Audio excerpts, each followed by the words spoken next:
Hey everybody, this is Games Plus James and welcome back to our 2D platformer tutorial in Unity.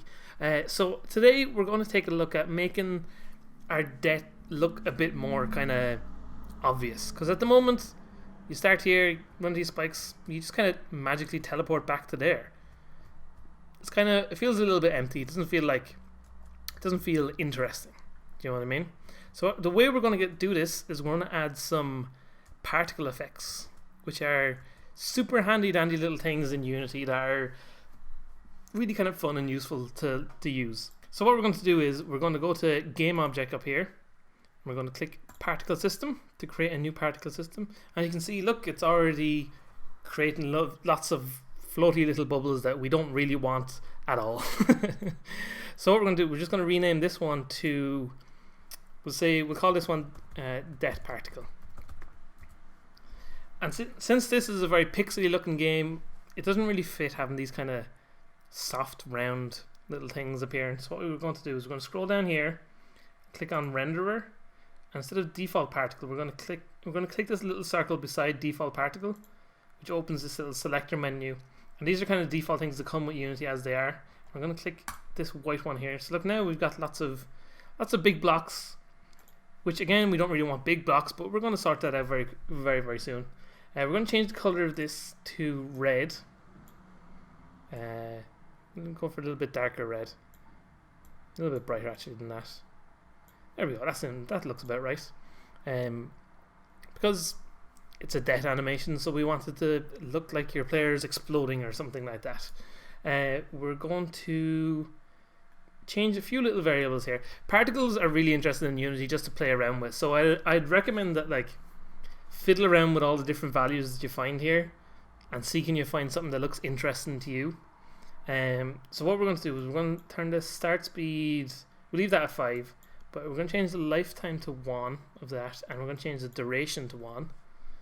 And rather than all these little things slowly floating up away like that, we're going to click on the mission here and change the rate from 10 down to 0.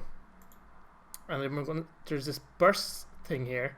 We're going to click on the little plus sign in the bottom right, click on that, and it creates a little burst that doesn't really look like what we want at the moment, but we'll sort that out. We'll leave it on 30 particles, that's fine. We're going to click on shape here, and as you can see in the scene view here, it's making it from this little cone. If we click on this 2D button, it'll switch back to 3D, and you can see it's a 3D cone, because all the particles work in 3D. There's no like specific 2D particles in Unity yet. Hopefully that'll be something they'll add eventually, but at the moment it's fine. It works. They work perfectly for what we want to work for. So we'll switch back to our 2D view. Go back over here. We don't want a cone because that doesn't make any sense. We'll change that to a sphere. Now look, we got a little explosion of things. It's already starting to look a bit better. We'll bring this radius down to about the size of the player. So what's that? That's about 0.4, around about that. It's close enough. But those blocks are still way too big. So we'll go back up here to our start size, and we'll drag that down to about that size. I think that's a relatively good size. But at the moment they just kind of suddenly disappear and stop. We don't like that. We want them to fade out. So if we scroll down here, and we'll go to size over lifetime here, and hit the little circle beside it to turn it on, then click it. Now we have this little box that can, again, if you play around with different values, if you right click here, it'll see, look, now we have like randomly sized different blocks, which could be something interesting. You might want that, but we don't want that. So we'll click back to curve, and once you click on the block here, it opens this little section. So we're going to go to the right hand side of this, click on it. Oh no, that's not. Why isn't that happening here? Oh no, actually no, even better. What we'll do is we'll use one of these preset patterns here. What you can normally do is like, oh, there we go, add key. That's what I wanted to do, sorry. So we'll add a key, drag it over to the right, and drag it straight down. So now look, now we've got a big explosion of things, and it shrinks down to be nice and small, but it's blasting out way too far. It looks very, very violent. So what we'll do, go back up here again. We'll change the start speed down to 3.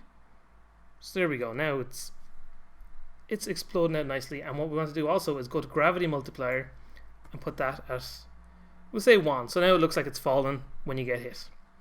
So that's fine. And we also want to make sure, but you always want to make sure with particles, unless it's something that's going to play the whole time, you have to remember to turn off looping, or else it'll keep playing the whole time. We don't want that. So we'll just hit stop there on that too. So now we've got an effect for when you get killed, but we also want an effect for when you spawn back into life. So we'll just duplicate this one. So click on it in the hierarchy and hit Control and D to duplicate it.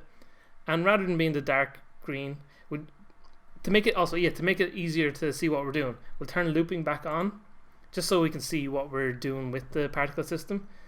But rather than being the dark red that we have there, we'll make it the same color as the player. So we'll make it a nice kind of green color. So there you go. But we don't want so many particles appearing either. So we'll go to emission. We'll turn this down, maybe only down to 10, say. And I think we'll turn off the gravity multiplier as well. Again, we'll actually make the lifetime even shorter. And the speed will pull down to, say, 1.5. So there you go. Now we've got 2 little particle systems all ready to go. We have to remember, of course, to turn off looping here as well. So now, there we go. Perfect. We should actually rename this one as well. We'll rename this to respawn particle.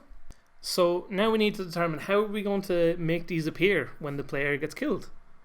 And the obvious way to do that is through scripting. So we'll go back to our scripts folder here, and we'll click on Level Manager. We'll double click on it to open it, because Level Manager was what determined where our player respawned to and when he's killed. So we'll open it up here, and then it's very, very simple to add these little animations. What we'll do is go public game object, and we'll call the first one death particle, and we'll do another one again, public game object respawn particle, and there we go. So what that'll do, it'll create a space in the inspector here for us to drag those objects into in a second, which we'll show now in a minute. And here's the little bit of code that handles the respawn. So this is the point here where the player is being respawned, or being repositioned. So before he's repositioned, what we want to do is instantiate, if I can spell it correctly, there we go, instantiate. So what instantiate does is, this is what it'll create a copy of whatever object we decide that death particle is, for example, or a respawn particle. So, like for example here, we're going to instantiate our